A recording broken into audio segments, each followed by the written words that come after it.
Hello and welcome to Spardha Lines, your one-stop destination for the civil services examination preparation. We will try and understand a couple of important articles that have been in news today. These are very important from both preliminary and mains examination point of view and are covered under GS paper 1, GS paper 2 and GS 3 perspective. So let us try and understand some of the important articles from the Hindu today. So the first article that we're going to discuss is with respect to blasphemy. This is important from international relations perspective and it can also be important from the polity perspective as well, where we will try and understand some of the laws that are present in India. First, we have to understand the meaning of blasphemy. What is blasphemy? Blasphemy is a law that are present in some countries like Pakistan. So these are the laws which enable the state to prosecute those section of the people who have insulted God as well as their holy books. So what exactly happens? Let's say for example there is a religion. This religion has some holy scriptures, it also has some revered personalities as well, and it also defines a particular meaning of God.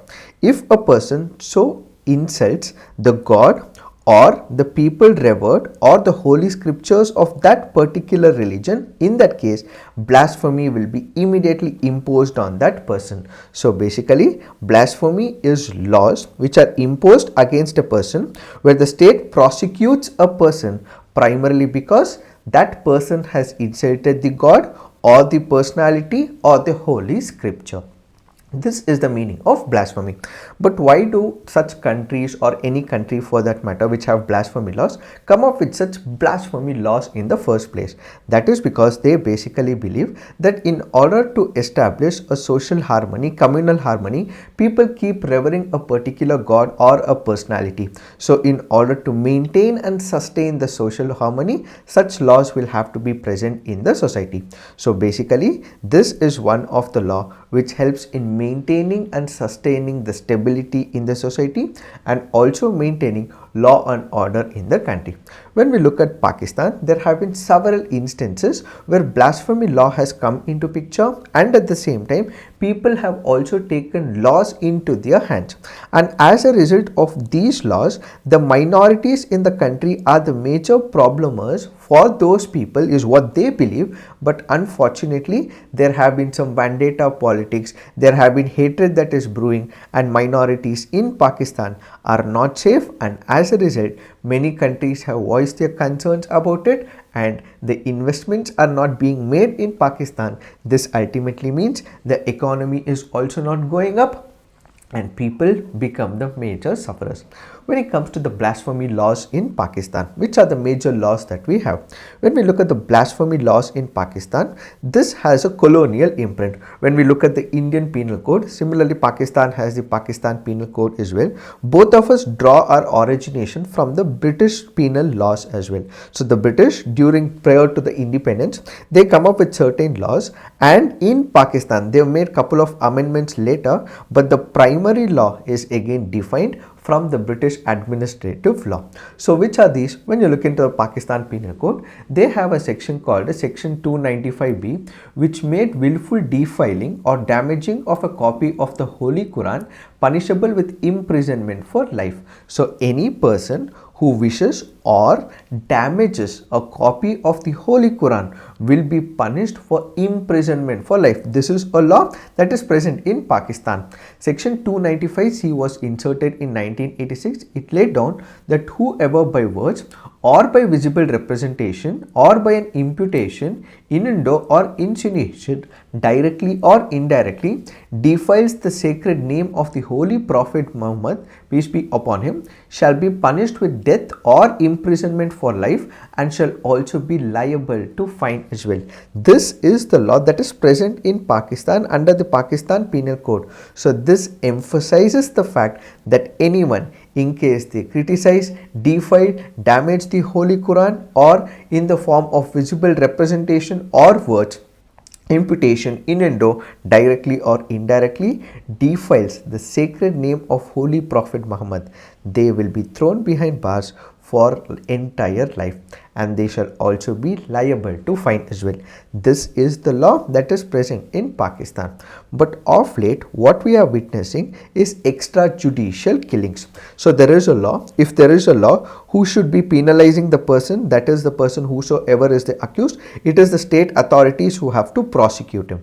It is the law, that is the judiciary, which has to see whether the facts and circumstances are right, whether the evidence that is provided by these people against such an individual, is it right or wrong? Is it the fabricated information? If the information is right, then it is the judiciary, it is the state authorities which ultimately have to prosecute. But what is happening in Pakistan of late, and which has been happening prior to that from the 1990s, is extrajudicial killings. So if we look into the data, according to Islamabad based Center for Research and Security Studies, at least 89 Pakistanis including 18 women have been killed in 1415 accusations or cases or blasphemy since 1947. So what we actually witness is extrajudicial killings. The state should have taken the responsibility. The state should have prosecuted. The state should have brought the law into the law, people who violating the law into the law books. But it is those people who do not have any authorities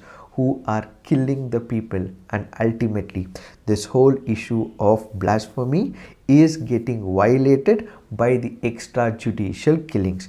And how are people getting killed? They have been burned to death, hanged by the mobs, shot dead in courtrooms, and hacked to death on the side of the road, among other forms of extrajudicial executions.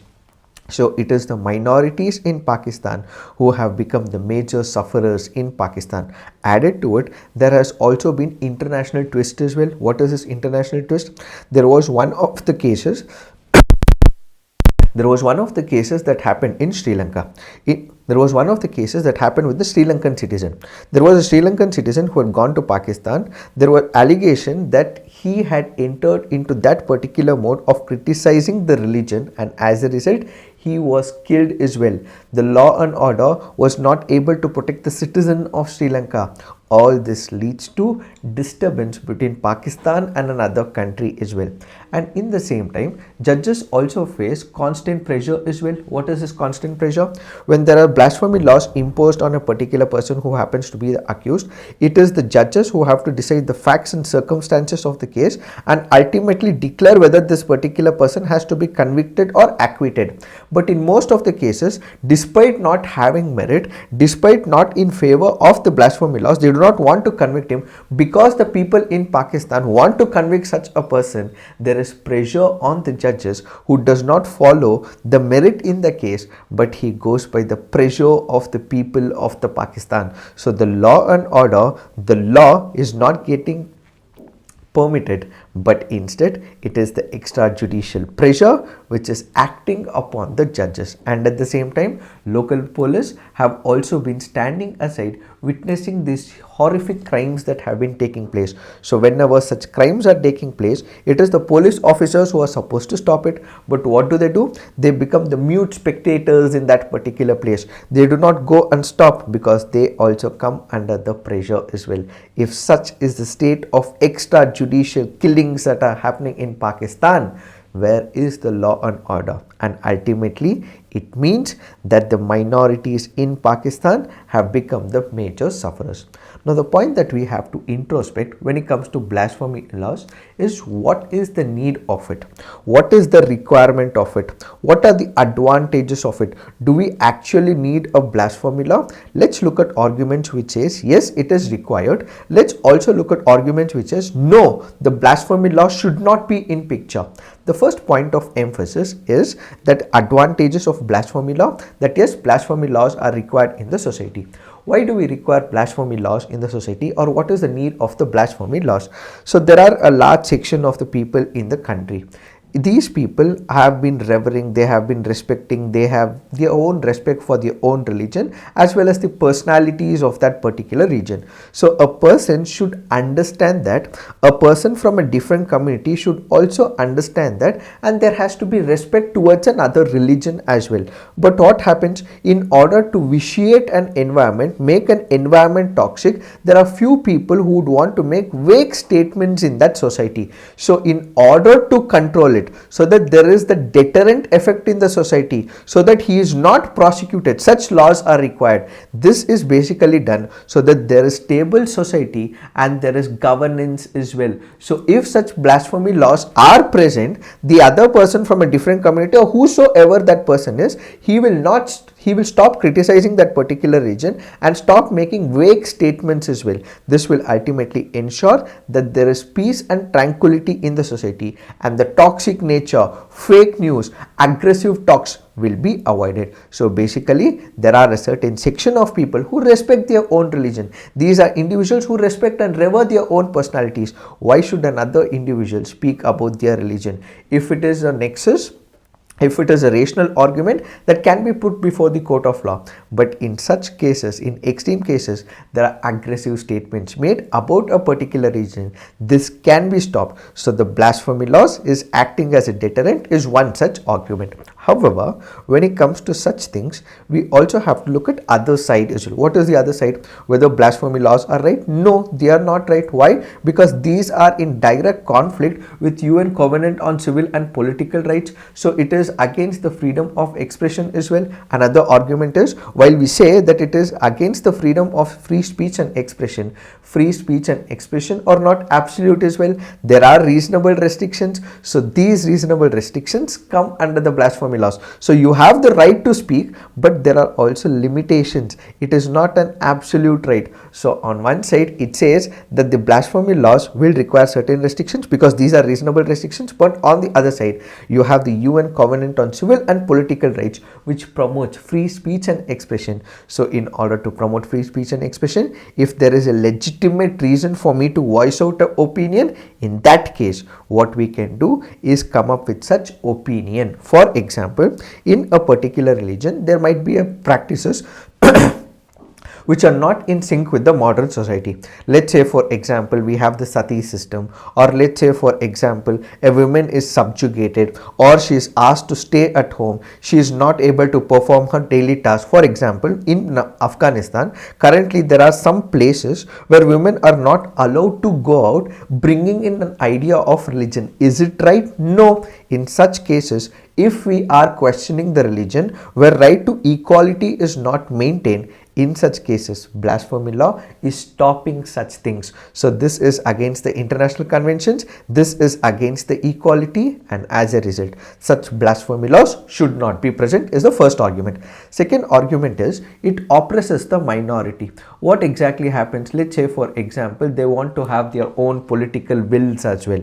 They want to make sure that they want to win the elections. This is happening in Pakistan because when you start hitting the minority constantly, they would be able to galvanize the votes as well. So, and at times if there is a particular minority and if there is vendetta politics that is taking place in a particular country, you start hitting on the minority, start hitting them by the words, vitiate the environment, make the environment toxic, and ultimately you are oppressing the minority. So the minorities are constantly in a mode of fear. So how do I stop it? Blasphemy laws will have to be removed. So how do I stop the vendetta politics? Blasphemy laws will have to be eliminated, and there are reasonable restrictions which are already present. So why come up with imprisonment for life or death penalty is the second line of argument. And the third is this instigate incidents of interreligious violence. So what we require is bonhomie and understanding between religions. But when such blasphemy laws are present, this will ultimately rake up interreligious violence, and one community people will stop trusting another community people, and there is no bonhomie and love that is established, and the bridges will have to be built. But instead what we are doing is dividing people on the basis of religion. So on the basis of all these ideas, blasphemy laws will have to be removed. Does India have blasphemy law? India has no law dedicatedly dealing with blasphemy, but the Indian Penal Code has provisions. Let's say for example, section 154, 295, 295A, 296, 297 and 298 with jail sentences ranging from 1 year to 3 years to tackle insult to a religious group or communal tension and violence. As part of the assignment, you have to put on the comment section, there is a state in India which had proposed this blasphemy law, and the central government did look into it and it did not accept it, which is the state in India which had come up with a proposal to introduce blasphemy laws, is what you have to put on the comment section. How are blasphemy laws dealt in couple of other countries? Several countries such as Ireland, Iceland, Sweden, Norway, Spain and Malta have scrapped their blasphemy laws. Many democracies like United Kingdom and Denmark that still have blasphemy laws have not enforced them in decades for obvious and many reasons as well. This is how it is practiced in couple of countries world over. So is blasphemy the need of the hour? No, it is not required. However, if they are vitiating the environment, there are already laws which enable people and the police officers and the state to control it, but blasphemy laws, extrajudicial killings have become the major focal point, and this needs to be addressed or else the minorities will be targeted in Pakistan, is what is this article all about. Now let's look into the next article. This article here is speaking about the Privileges Committee of Lok Sabha. It is also speaking about the privilege motion and the privileges of the parliamentarians. What are the privileges of the parliament? What are the privileges of the members of the parliament? What are the privileges that these individuals hold when they are in parliament? Let me give you an example. Let's say there is an MP. This is also with respect to the state legislative assembly MLAs as well. Let's say I am elected as an MP. No, I am not. I am just an advocate practicing before the Honorable Karnataka High Court. So as of now, let's assume for a moment that I am an MP. You guys have elected me as an MP. I am representing one of the constituencies and I go to the parliament. So there are concerns that you all have with respect to a constituency, that there is no water, there is a lot of traffic in Bangalore, traffic is too huge in Bangalore, even for a distance of 2 to 3 kilometers, it takes half an hour, 1 hour, so on and so forth. So what do? I go up to the parliament and I say that this is the issue in my constituency Bangalore, that if I have to reach a 2-kilometer destination from the source to the destination, it nearly takes 1 hour. And for all those people who are in Bangalore, you would understand the concerns with respect to the Bangalore traffic as well. So this is an issue with respect to my constituency. So I go up to the parliament, I have to voice out my concerns, I have to voice out the concerns of my constituency. So I go and speak in the parliament. So the parliament has given me that particular platform to voice out the concerns. This is the privilege that the parliament is giving. This is the privilege that the parliament is giving to me as an MP, where I would be able to voice out my concerns with respect to the with respect to my own constituency, and I'm pleading before the court, I'm pleading before the bench, pleading before the parliament that these are the issues that have been existing in my constituencies. Please address them, and also bring it to the parliament as well, that if such continues to happen, there will be people who will become the major sufferers. So the privileges are the rights that are given to the parliamentarians, that is the MPs, who voice out the concerns of that particular constituency. So in this particular case, so a privilege is that which is given to the member of the parliament, the parliamentarians, so that they would be able to voice out all the concerns with respect to constituency or with respect to any urgent matter that has been raking up the entire country. But in this particular case, if there is a member of parliament, he has to ensure that he follows a certain rules and regulations as prescribed by the parliament. It can be the Rajya Sabha rules, it can be the Lok Sabha rules, so on and so forth. What if these privileges that have been given by the parliament is not taken up seriously and a parliamentarian violates it? That is when a privilege motion can be initiated. So basically, there are no codified list as to what is a privilege, what is the privilege violation. But if a particular member of the house, let's say for example, I have been speaking in the parliament, so suddenly one of the persons from the opposition political parties is not happy about it, he rakes up this particular issue and he ultimately brings this privilege motion. So the constitution specifies that MPs have freedom of speech and immunity from judicial proceedings against anything they say or vote they cast in the parliament. This is what is given in the the Constitution of India. So these are the privileges that are given to me in the Constitution of India. Similarly, we have the rules that are also present in the Lok Sabha, Rajya Sabha. Similarly, we also have the statutory provisions as well. So the privileges that we have, in case I am violating it, someone else will rake up this particular issue and they will bring in a privilege motion. This privilege motion will ultimately say that I have violated the rights that have been given to me as a privilege, and this has to be taken into consideration. So in this particular case, the Constitution has given me some privileges. The statutory laws like the Code of the Civil Procedure protects them from arrest and detention under civil cases during a parliamentary session and for a specified period before it begins and after it ends. And similarly, parliamentary rules specify the authority should immediately inform the Speaker of Lok Sabha and Chairman of Rajya Sabha about MP's arrest, release as well as convictions. These are the rights that are given to the member of parliament, but then if it gets violated, a privilege motion will be brought about by another member of the parliament. It can be both the Lok Sabha as well as the Rajya Sabha. And whenever such a request is made by another individual, this has to be accepted by the Rajya Sabha Speaker or by the Lok Sabha Speaker. So by the Rajya Sabha Chairman or by the Lok Sabha Speaker. So the Rajya Sabha Chairman will accept it, the Lok Sabha Speaker will accept it, and if they prima facie feel that yes, there is a breach of the privileges, it will be sent to a committee, and that committee is what is called as the Privileges Committee of the Lok Sabha in Lok Sabha, and if it is with respect to the Rajya Sabha, it will be the Rajya Sabha. So what is happening? There is an MP, he has the right to speak, and if his right is exercised in not a right way, then another member will voice the opinion. He will bring about the privilege motion, and this privilege motion will ultimately go to the Privileges Committee. So let's look at the greater details. So when we look into this particular data, we have number of people who have breach of privilege matters. For example, in Rajya Sabha in 2023, we have Raghav Chadha, Sanjay Singh, Jairam Ramesh, Sanjay Rawat, Rajini Ashraf Patel and Derek O'Brien. These are important. Whenever you are writing your answers, also incorporate it from examples as well. And when it comes to other people, you also have Sanjay Singh, then you also have Shil Kumar Gupta, you also have Ratwa, so on and so forth. So the minute this particular committee examines it, so what do? They will check the facts and circumstances of the case. They will see if this particular person has violated the privileges that have been accorded to him, and ultimately if they so decide, yes, this person has violated, what will the Committee of Privileges do?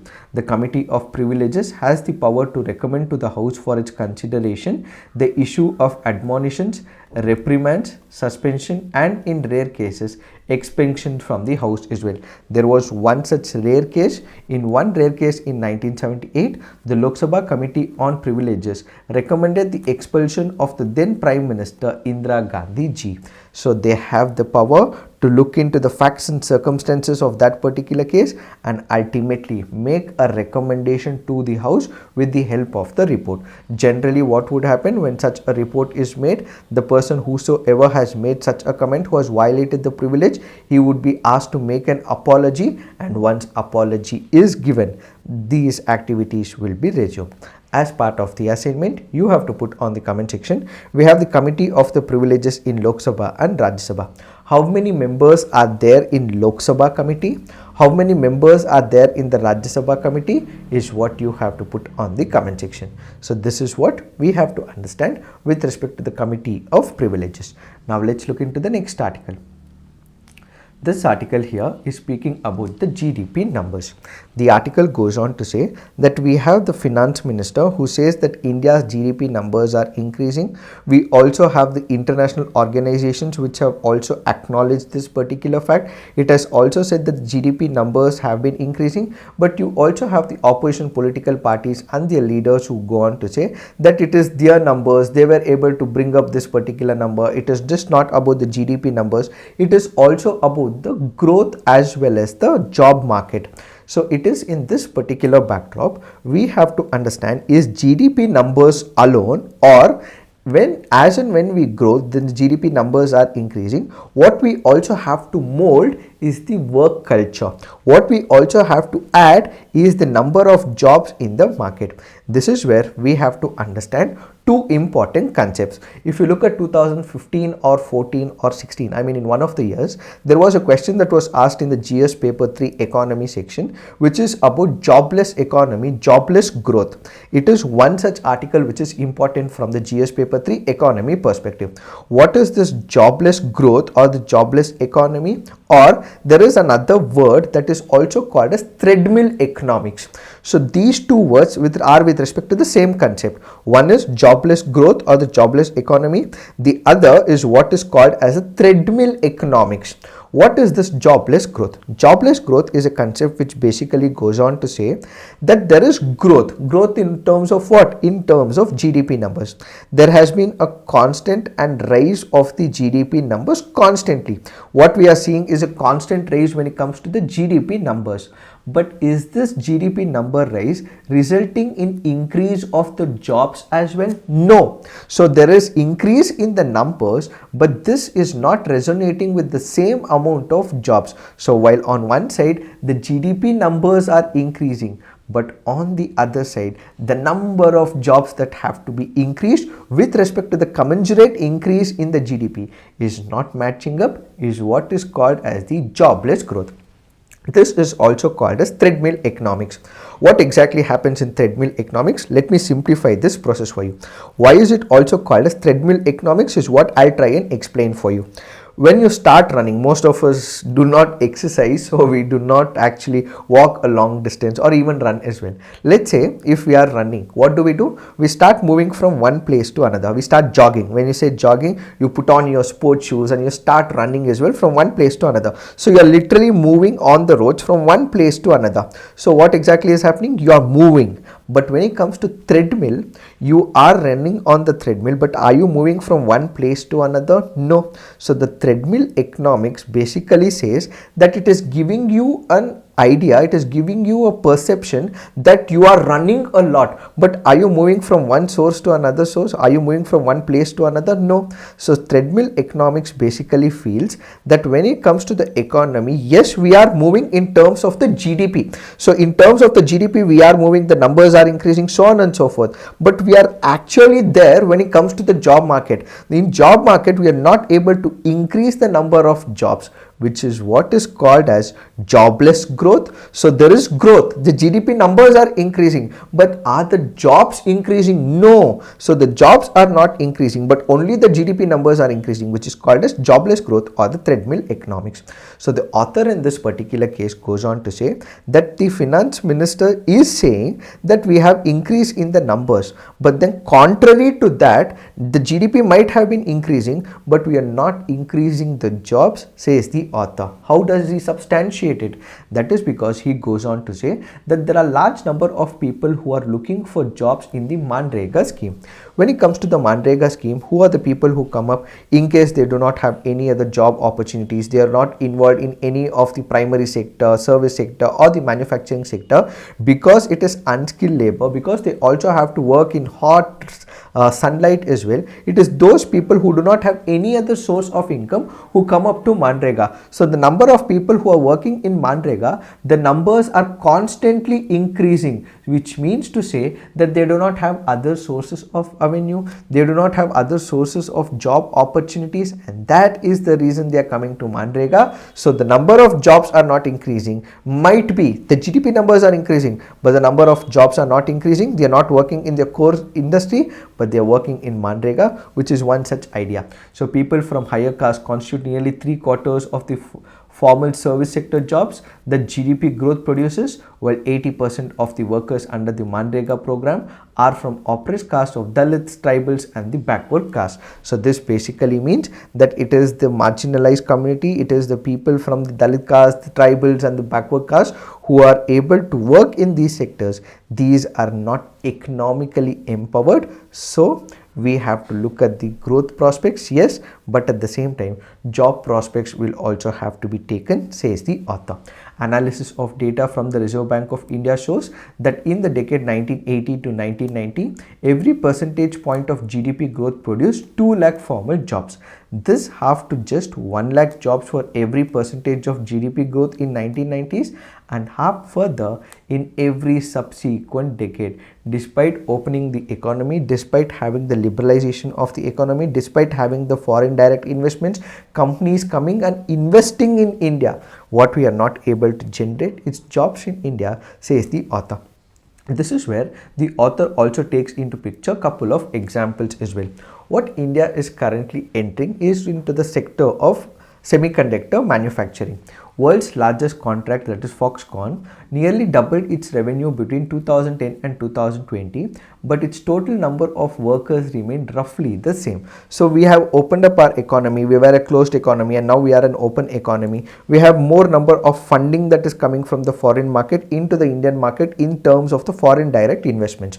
Have they created the jobs? No. Why? Because the number of people who have been working have been either constantly reducing because of automation and artificial intelligence, but then the numbers, how the company is making the profit, so on and so forth, is increasing. So the GDP is increasing on the one side, but the number of people who are working is dropping on the other side. So even if the numbers of profit made by the company is increasing, this is not able to create the jobs. In this case is the major roadblock. Traditional manufacturing such as automobile, steel, cement and semiconductors have lost their ability to create as many low-skilled jobs as they did earlier, primarily due to automation. So we have the increase in the GDP numbers, but then we do not have enough of work that is created. So this is where the author brings into another argument. He says that the Mines and the Minerals Development and Regulation Amendment Bill 2023 or the MMA bill is something a ray of a hope. Why? That is because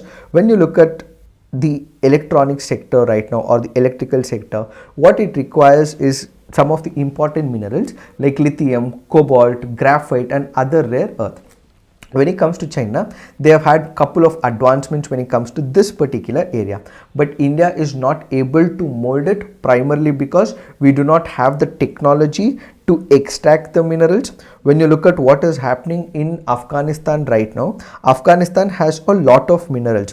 What China has been able to do, it has entered into contract with the Taliban. They have been able to mine lithium and other minerals that have been found in the Hindu Kush mountain range in Nuristan. From the preliminary examination point of view, remember, Nuristan is a province that is present in Afghanistan. This can be important from the maps perspective, where they can ask you a geography based question, where is Nuristan located in, or they might give you Nuristan and a particular country. So this is important from the preliminary examination point of view. Nuristan is in the country of Afghanistan. So what this article says is that when you have countries which are planning to explore, extract the minerals in other countries, why is India not exploring within it? We have similar topography like that of Afghanistan. So we have similar topography like Western Australia. So we have to explore it. So the author goes on to say the major impediments for India right now is we do not have the mining technology. There are environmental concerns. There are previous incidents of labor exploitation. So if we are able to address it, if the Mines and the Minerals Bill is able to address it, what we will be able to generate is large number of job opportunities for the unskilled section of the people. So on one side the GDP numbers are increasing, on the other side the job market is having a drop. But if we are able to bring this perspective, that is the minerals and the Mines and the Minerals Bill, it will create more jobs, says the author. So we have to discover such areas and the sectors, and ultimately more jobs will have to be created, says the author. It is this that we have to understand with respect to this topic. Now let's look into the next article. This article says a fab way to conduct India-Japan tech diplomacy. What is the context? India and Japan in July 2023 agreed to collaborate on semiconductors in a bid to create more resilient supply chain for this critical technology. So this is all about semiconductor technology. Why are these countries planning to come up with it? That is because of China. we know what happened during the COVID-19 period. During the COVID-19 period, we wanted couple of medicines, we also wanted minerals as well, but we were not able to get these minerals or the medicines at time, primarily because most of it was concentrated in China. They are the manufacturing hub for the entire world, which we all know of. So during at that particular moment, let's say for example in the near future, there can be geostrategic issues as well, there can be warlike situation that might be created, or any other issue for that matter. So what if China stops sending these important minerals or important tools that we require? So who will be the major sufferers? It will be us. Similarly, we also know for the fact that China is always into a mode of aggression with couple of countries. For example, Japan. It is also in direct conflict with India as well. It is in conflict with United States of America. What if China stops sending these important tools that we all require? In order to overcome this geostrategic problem and also some of the natural issues like the COVID-19, so on and so forth, what India and Japan have come up with is collaborating on the semiconductor front. So India is known for its service sector. We are the country where more than 50% of the GDP numbers are contributed by the service sector. We have the IT industry. Similarly, Japan is also known for its manufacturing as well. It is known for its innovation as well. We are aware of that as well. So what if these two countries come together? On one side, the service sector, the mind of the information technology of the India, and at the same time the innovative manufacturing brains of Japan. If we are able to come together, share the technology, what we will have is a resilient supply chain for the semiconductor. In India previously had also collaborated with United States of America as well. India and United States of America are also working together, and India is also working out with couple of other countries basically to ensure that we have enough of semiconductor as well. When you look at the Quad countries, India is working out with Japan, India is working out with United States of America, India is working out with Australia as well. So now all these countries are basically coming up together to stop the hegemony of China when it comes to the Indo-Pacific region. There are also being collaborations between Netherlands and United States of America. United States of America has also come up with US Chips and Science Act of 2022. India is making use of its Making India initiative. Japan has come up with its Japan 5.0 shared goal of technological self-reliance and innovation driven growth as well. All this basically means that each country within its domestic circles are coming up with their own schemes and programs basically to oppose China and to prevent the hegemony of China, and at the same time they are also collaborating with each other so that there is knowledge transfer, technology transfer that happens, so that ultimately they are able to keep a check on China. So this is with respect to India-Japan tech diplomacy, semiconductor diplomacy, where there will be exchange of information to ultimately bring few things under check. It is this that we have to understand with respect to this article. So this is it for today. If you are liking these initiatives, please do like these videos, subscribe to our YouTube channel. Please also share it with your fellow aspirants as well who will be benefiting from these videos. Thank you for watching. All the best.